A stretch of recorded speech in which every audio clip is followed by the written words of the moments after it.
Tyas Mirasih dan Teuku Tezi akhirnya go public dan terlihat bersama. Dilansir dari tribunnews.com, Tyas pun mengakui bahwa dirinya sudah memiliki hubungan khusus dengan Teuku Tezi.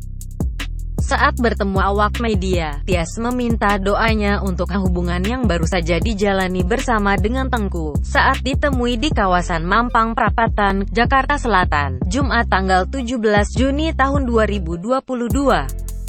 Tyas dan Teuku Tezi terlihat bahagia karena bukan hanya mereka sudah resmi berpacaran, keduanya juga terlibat dalam satu proyek yang sama.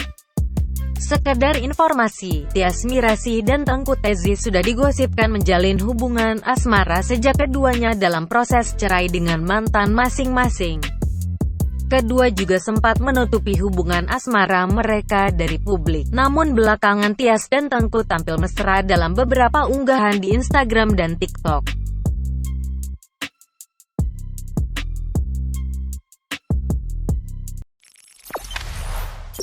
Jangan lupa subscribe, share, komen, dan like ya!